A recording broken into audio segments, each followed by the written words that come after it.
Hello friends, welcome back to my YouTube channel 10th expert classes 0.3 में।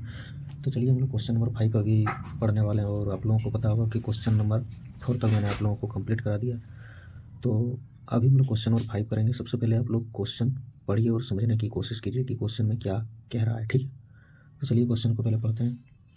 Question में दिया है कि यदि किसी एपी का प्रथम पद 5 है, ठीक है, इसमें प्रथम पद 5 है तथा अंतिम पद 45 है तथा योग 400 है, पदों की कुल संख्या तथा सार्वंतर ज्ञात कीजिए। इसमें क्या निकालने बोल रहा है आप लोगों को समझ में आ रहा है?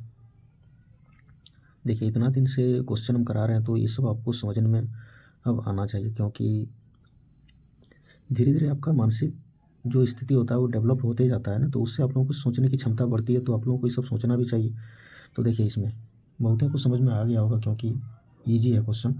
दिया है कि एपी का ये प्रथम पद 5 है। तो सबसे पहले हम लोग क्या दिया है उसको लिख लेते हैं। दिया है क्या?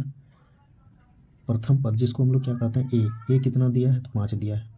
ठीक है। अंतिम पद किसको हम लोग कहते हैं? Last term. इसको इंग्लिश में क्या कहते हैं हम लोग? लास्ट टर्म, जिसको एल से डिनोट करते हैं, या फिर ए एन से अंतिम पद को ए एन कहते हैं। एनवा पद को ही हम लोग अंतिम पद कहते हैं। तो यहाँ से आपका एल कहें या फिर ए एन कहें, कितना दिया है? तो 45 है। चलिए 45 लिख दिए। तथा योग हम लोग किसको कहते हैं? एस एन को। तो योग कितना दिया आप लोगों का? तो एस एन आप लोगों का दिया है 400।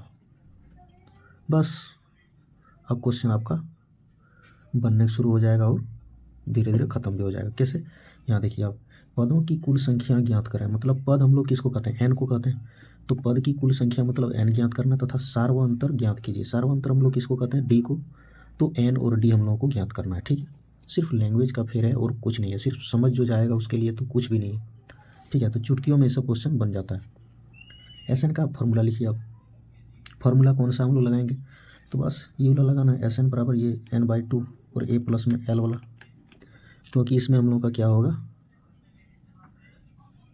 n/2 है, ए प्लस एल है, एल दिया हुआ है और ए भी दिया हुआ है, तो हम लोग निकाल सकते हैं इसको।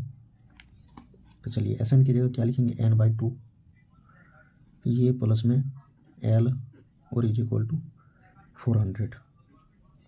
इसमें ए चाहिए और एल चाहिए।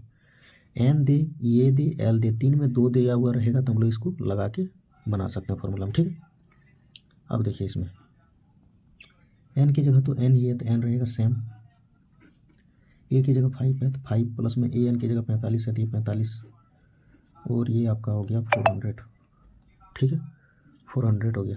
45 और 5 कितना होगा? 50। तो n/2 गुने 50 और इज इक्वल टू ये 400। 2 से ये 25 बार में ख़त्म, गुना में इधर चल जाएगा, भाग में हो जाएगा। तो n बराबर कितना होगा? 400 में 25। 25 अठे 200 होता है। 25 अठे कितना होता है? 200 होता है। तो 16 बार में ये पूरा पूरा कट जाएगा। जो 25 गुने 16 करेंगे तो 400 हो जाएगा। इसलिए आपका n का वैल्यू यहाँ कितना निकल जाएगा? 16। n हम लोगों का जब निकल जाए तो हम लोग क्या करेंगे? अब कुल पद कितना है? 16 पद तथा सार्वअंतर ज्ञात कीजिए। तो कुल पद हम लोग का कुल संख्या निकल गया। हम लोग सार्वअंतर निकालेंगे तो कौन सा फार्मूला लगाएंगे? ए एन का फार्मूला लगाएंगे। ए एन बराबर कितना दिया? 45। तो a plus n minus 1 into d is equal to 45 होगा। तो यहाँ से ए का वैल्यू तो हम लोग को पता है 5 है, तो यहाँ से 5 लिख देंगे। एन का वैल्यू अभी निकाले तो 16 माइनस 1 हो जाएगा।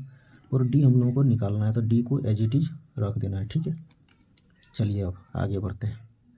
अब यहाँ से आप लोगों को 5 को यदि उधर कर देंगे तो 16 में 1 घटा देंगे, 15 डी हो जाएगा। तो ये 15 डी और ये आपका 45 माइनस में ये इधर चल जाएगा तो 5।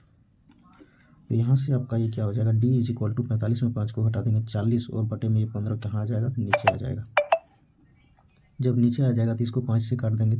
25 अठी 40, 5 तिया 15, मतलब यहाँ से आपका डी इज इक्वल टू कितना आ गया? 8/3, जो आंसर आप लोगों का हो गया। ठीक है, ये था हम लोग का क्वेश्चन नंबर 5। देखिए थोड़ा सा एक बार हम और इसको बताते हैं कैसे बताएं। सबसे पहले इसमें एपी का जो प्रथम पद दिया है ए, जिसको हम लोग कहते हैं, कितना दिया है? 5 दिया, 5 लिख दिया। अंतिम पद को ही हम लोग लास्ट टर्म कहते हैं। इंग्लिश में लास्ट टर्म कहते हैं, हिंदी में अंतिम पद कहते हैं। जो ए एन होता है या फिर एल इसको कह सकते हैं। A n is equal to l is equal to कितना है? 45। कितना दिया है इसका मान? 45, तो वही लिख दिए 45। एस एन जो होता है इसका योग दिया है 400। तो एस एन कितना हो जाएगा? 400, क्योंकि योग एस एन ही होता है। ठीक है।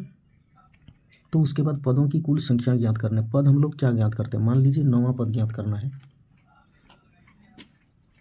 इसमें मान लीजिए कि 9वां पद ज्ञात करना है, तो इसमें 9 क्या होगा, ए एन की जगह आता है, एन की जगह 9 लिखाता है, मतलब 9वां पद, मतलब कुल संख्या कितना ज्ञात करना है वही बताना है, एन ज्ञात करना है, ठीक।